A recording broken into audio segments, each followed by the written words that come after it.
Suja, suja, suja. Danone. Não pode ser Danone, não pode ser mais. Não. Sempre um Danone daqueles de chocolate que havia quando eu tinha 15 anos. Então mandem. Isso. Mas olha, Da última vez. olha, há uma coisa. Se não devíamos estar a dizer isto no ar. Mandaram? Eu vou. Não, mas eu costumo comparar. Eu vou soletrar para não dizer. É DANETE. Ou TTE. Que é um produto dessa marca que tu acabaste de dizer, que é assim uma espécie de pudinzinho. Ah, já sei, baixinho. Pudinzinho, tipo uma moussezinha, mas assim apudinzada de chocolate, com um bocadinho tipo de natinha por cima. Uma fatia de presunto. E é muito Sim, sim. bom. É Uau. muito Aguardamos uma palete, no mínimo. Ui, ui, Olha a corte, a corte está a chegar. O Tiago fala de paletes e começa logo uma palete de músicos a tocar. Não é lindo isto? É lindíssimo. É logo bem despestucho. Até já tenho a certeza que há ouvintes que já pousaram o cachimbo de crack e dizer: o que é que eu estou a fazer? Isto também Estou a estragar a minha vida. Claro. E abriram as janelas Sim, da sua vida. e viram o sol nascer lá fora. E saltaram. Isso. Pronto. Neste dia, 1698, morri em Londres, que é um sítio ótimo a se morrer. É sim, senhor. Aos 53 anos. Novíssimo. O que é que está a Novíssimo. passar? Uma senhora, uma Novíssima. Muito nova. Mas aqui estamos ainda. É o penúltimo ano do século XVII. Pois. 1699. Falamos da Para o corte- que é, já sabemos, não Sim, é? uma figura vais adorar também, porque é uma figura bem colorida. A cortesã aqui hoje escreve-se com menos letras, mesmo escreve-se com 4. A cortesã, então.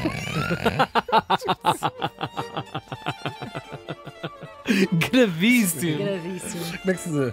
Provedora.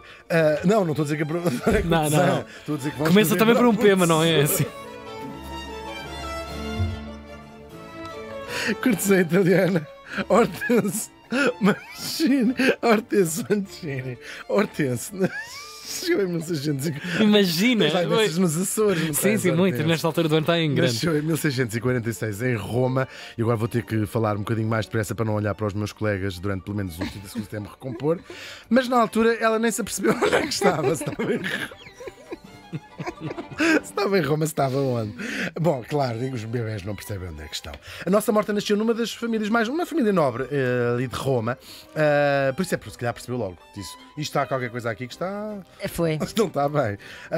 Só que das relações familiares dela, há uma que se vai destacar, não propriamente em Roma, mas em Paris. Imaginem, o seu tio, o cardeal Mazarino, era o famoso primeiro-ministro, vou chamar-lhe primeiro-ministro, do poderosíssimo Luís XIV, o Rei Sol. Ou seja, há as figuras, houve também o cardeal Richelieu, que a gente ouve falar, não é? Sim. D'Artagnan. O D'Artagnan. Sim. Mas eles chamavam-lhe Mazarin, a francesar o nome dele, que são, provavelmente, a seguir ao rei, o homem mais famoso, mais poderoso de França. Era assim, o primeiro-ministro. Mas estabelecer aqui um paralelismo que é anacrónico ao Marquês de Pombal em relação ao Dom José I. Claro que isto passa-se bem 50, 60, 70 anos antes do Marquês de Pombal.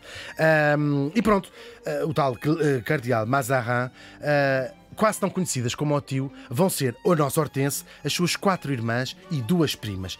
Eram 7 mulheres das mais famosas do século XVII na corte francesa. Uma espécie de Kardashians avant la lettre. Ali eram famosíssimas, eram lindas e muito engraçadas, não sei o quê, e muito conhecidas também pelas suas vidas incríveis, eu vou dizer incríveis mesmo. Mulheres mesmo destemidas, faziam bem aquilo que lhes passava por a cabeça. O cardeal, o tio, não podia ter filhos, era um cardeal da Igreja Católica, só que ele queria criar uma dinastia, aproveitar de ter tanto poder e dinheiro para criar uma dinastia através das sobrinhas, uma coisa que consolidasse o seu poder. E a verdade é que graças a esse poder e ao dinheiro também, elas eram aristocratas italianas, mas não eram princesas, não eram famílias reais. Mas ele conseguiu, pagou dotes caríssimos, consegue casar as 7 com a realeza do melhor que havia. Portanto, ela, destas 7 miúdas, descende toda a realeza europeia até hoje, sem graça. Claro, e elas vão estar, personalidades muito únicas, cada uma delas. Elas ficaram conhecidas como um grupo, as Mazarinette. As Mazarinettes, tal e qual. Claro, quem odiava o cardeal, que havia grande gente que odiava politicamente, denegrir as imensas e dizer as Mazarinette, um bocadinho como se faz com as Kardashians. Exato, Sim, sim, exato. sim. Sim, Keeping sim. up with. Mas era difícil keeping up with the Mazarinettes. Com as Mazarinettes, claro. E elas vão estar no centro de tudo o que nós imaginamos, aquela intriga palaciana de Versailles, elas estão metidas em tudo, em tudo. Umas delas a vida corre bem, quase todas elas foram amantes do rei, de Luís XIV.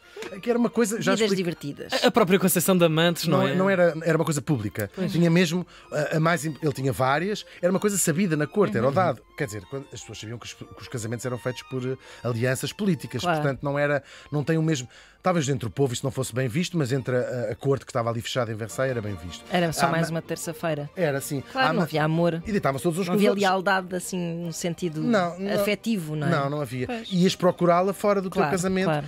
E a amante do rei tinha até um título, chamava-se Maîtresse en titre. Era a mais importante amante do rei. Era um título como podia ser condessa ou porca ou qualquer Claro, outro claro. título, qualquer Senhora porca, nesse caso. Sim, Madame claro. Porre. Madame Cuchonne. Porca! Agora, claro, umas delas correu-lhes mal, outras estiveram envolvidas no caso dos perfumes, eu já falei disso também aqui, uma tentativa de matar, supostamente um plano para matarem o rei, que foi descoberto e muitas aristocratas foram na altura vazadas. A nossa Hortense teve uma vida tão incrível como as outras Mazarinette, quando chegou à altura de casar, o cardeal recebeu um pedido de Carlos II, rei de Inglaterra. E ele disse assim: isto não serve para a minha sobrinha. Mas eu vou explicar porque é que não serve para a sobrinha dele. O Carlos II, é o rei de Inglaterra, tinha sido deposto, estava em Paris exilado, porque o pai, o Carlos I, é o rei que um dia entra pela Câmara dos Comuns adentro e diz assim: vou dissolver o Parlamento, quem manda aqui sou eu. Cortaram-lhe a cabeça, o Carlos I. Inglaterra é uma república durante entre estes dois reinados, e é por isso que até hoje o rei de Inglaterra está proibido de entrar na Câmara dos Comuns. Há uma cerimónia todos os anos da abertura do Parlamento, não sei se já viram, vale a pena ver no YouTube. O representante do rei sai da Câmara da Rainha, antigamente, hoje em dia rei, sai da Câmara dos Lordes com um pau. Quando vai a chegar à porta do... Nunca viram isso? Olha, Black que nunca Rod chama-se reparei ele. nisso. É muito interessante. Vai a chegar à porta da Câmara dos Comuns e o speaker fecha-lhe a porta na cara com estrondo, como quem diz: o poder real não Uau. entra aqui. Ficou para sempre essa representação. Ficou o que portanto, fazem até uau. hoje todos os anos. E ele bate com o rod, com o pau, assim, tal, 3 vezes. Pois de Eles facto, essa não imagem é abrem, estranha. é muito giro, eles não abrem, só à terceira vez é que abrem e o Rod pode entrar, a única figura real que consegue entrar é um funcionário, e diz: o rei está-vos a chamar na Câmara dos Lordes, então eles todos saem ao mesmo tempo e vão Ok. atrás dele e entram, porque o rei, desde o Carlos I, está.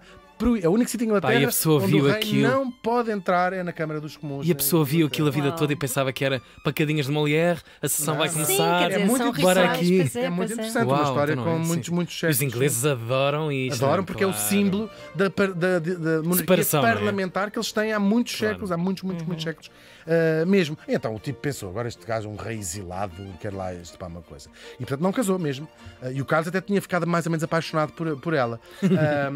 Claro.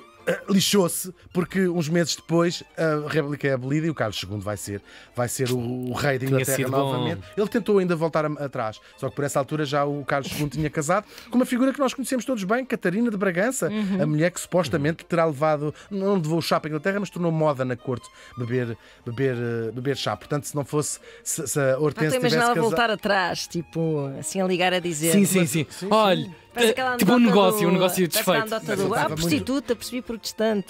Sabem? Parece até para esse género. Momento chula por Ana Marco. Sei exatamente o que estás a dizer. Mas tentou mesmo voltar atrás e oferecer-lhe dinheiro. Eu estava despeitado, até se tinha apaixonado por ela.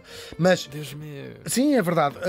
Portanto, se calhar, se eles tivessem casado, a Catarina de Bragança nunca teria sido rainha de Inglaterra. E o chá? E o chá Nada. continuava a beber cerveja ao pequeno almoço, que era o que Claro. faziam antes da Catarina de Bragança. Claro, depois houve mais uns quantos príncipes que ela também não quis, até que resolve casar com um tipo que não era duque, para aí. Porcaria. Mas tinha outra qualidade que eu aprecio muito num homem, numa mulher, e vocês também, que era o homem mais rico da Europa. Ah. Eles lá casam. Ah, Também Duque, não mas ficou com mal, boa então. conta. Tá O bem. homem mais rico da Europa. Incrível, não era fácil ser tipo mesmo cheio de dinheiro, mas aquilo saiu tudo ao contrário. É um tipo sinistro, louco, Imagino. louco. O Elon Musk da altura. Por alguma razão era o mais rico. Um maluco. Um psicopata Muito qualquer. pior. Um psicopata mesmo. E vai-lhe infernizar a vida para sempre. O tipo, chamado Armand, era muito ciumento, mas com ciumento com tudo à sua volta, para além de trancar a mulher em casa, proibi-la de ter contacto nem com parentes homens, mesmo às criadas, como se chamava, partilhe-lhes os dentes. Estou a falar a sério, partilhe-lhes os dentes da frente para não tornarem sexys para outros homens. E ele tinha uma coleção de pintura fantástica, fabulosa mesmo, que ele mandou pintar, sabem, tapar os decotes das senhoras, tapar os pênis grandes. Esta parte provavelmente não tinha na coleção. Gravíssimo. As crianças estavam lá, Mas onde é que vinha essa beatice desse homem também? Era louco, era só louco, por si, sim, por só só. pode ser. Ok. Ainda assim, eles têm 4 filhos no meio destas coisas todas. Bom, e como ela estava proibida de se relacionar com outros homens, fez aquilo que as pessoas fazem quando estão proibidas de se relacionar com outros homens. Mulheres, graças a Relacionar-se com Deus. mulher. Claro. E há um caso muito público. Ela estava-se a marimbar para o que o marido achava, só que ele, de facto, prendia, tratava-a péssima abaixo de cão. Que horror. E ela consegue, aquilo é um caso muito público, com outra aristocrata, que se apaixonam mesmo, e ele manda-as para um convento, para dizer assim: vou-vos castigar, vão para um convento as duas. E elas. Oi. Ai, que chatice! Pintam a manta. Elas às tantas tentavam fugir por uma chaminé. Tem histórias incríveis dessas fugas delas dos conventos. Até que as freiras se cansam. Depois elas, entediadas num convento, passavam a vida a fazer partidas às freiras. Serrar a cruz, estão a ver essas coisas. E então as freiras mandam-nas de volta e ele lá recebe a mulher em casa, só que agora trancadíssima. E ela consegue fugir, também uma fuga espetacular, vestida de homem, uma coisa que ela fazia frequentemente, sim, com pistoleiros e não sei o quê. E consegue fugir mesmo. Vai para uma casa de uma irmã que estava em Roma, era princesa lá, e ela chega à casa da irmã e diz assim: o meu marido quer matar-me, diz a irmã. Então fogem as duas e vão ser finalmente recolhidas pelo Luís XIV, que as protege e que deixa aquilo tudo. Só que o marido não desiste de tentar tê-la de volta e ela está sem dinheiro porque ele consegue congelar-lhe os bens, ela fica sem um tostão, vai conseguindo, ele nunca desiste, podia desistir, humilhada ou o que fosse, desistir, mas não desiste. Ela vai para Londres e aí a sua vida vai voltar a cruzar-se com Carlos II. Carlos II de Inglaterra, de quem vai ser amante principal. Uau. Sim, durante muito tempo. Ele teve muitas amantes, é famoso, tem uma pilha de filhos. A Catarina e ele não tiveram filhos, mas ele tem uma pilha de filhos, era muito conhecido. E ela tornou-se uma sensação. Porquê? Para já ela tinha escrito umas memórias, eu acho que são as primeiras memórias de uma mulher em França que escreveu a dar conta das suas aventuras muito, muito autênticas. Isto foi traduzido para a Inglaterra e ela tornou-se a sensação em Inglaterra, mas de escândalo, não é? A sensação de escândalo. Claro. Depois era amante do rei, mas também era amante de uma data de outras pessoas e incluindo voltou-se a apaixonar por uma rapariga que era nada mais, nada menos do que filha do Carlos II. Uma das filhas ilegítimas. Ela tinha 30 anos e a miúda tinha 15, que era a idade com que a própria Hortense casou, não era? Isto não era escandaloso. Claro. Nesta altura. Só que é uma paixão gigantesca. O Carlos lá descobre aquilo tudo e lá manda a miúda para longe. O marido da própria miúda já era casada e diz que ela enlouqueceu de paixão, passava os dias a dar-se beijinhos no retrato da Hortense. A Hortense lá continua, deixa de ser amante do Carlos II, mas ficam amigos para o resto da vida, até que ela resolve abrir um dos mais famosos salões literários em Londres. Esta mulher é mesmo incrível. Não para. Uma vida incrível, não para. E pronto, recebia lá toda a gente e diz que também foi lá que se bebeu pela primeira vez um vinho espumoso vindo da região de Champagne, que se tornou famoso nas suas festas. O vinho vai dar cabo também do fígado e ela, o Armand, começa-lhe a cercar, o marido começa-lhe a Nunca largou o osso. Nunca largou. Não és minha, não és de mais E ninguém. ela começou a perceber, ele vai-me conseguir agarrar e tirou a sua própria. Consta que tirou a sua própria vida, também tinha uma vida de grande bêbada. Nem assim ele lhe deu descanso. Durante meses andou com o seu cadáver por França, numa carruagem, a ir a todos os sítios onde ela tinha sido infeliz, a todas as casas que ela sabia que odiava, até que a polícia Ai, conseguiu. que horror! É verdade, até que a polícia conseguiu Creepy. que ele a entregasse e que fosse enterrada. Claro, esta mulher, que foi uma das mais famosas do seu tempo lá no século XVII, é só uma curiosidade que os historiadores conhecem, não é uma figura pública, mas nós gostamos sempre aqui de lembrar a vida de mulheres que antes da emancipação feminina ser um assunto que se falava, já faziam aquilo que lhes apetecia Muito lá na bem. sua cabeça. A Hortense Mancini morreu faz hoje 324 anos.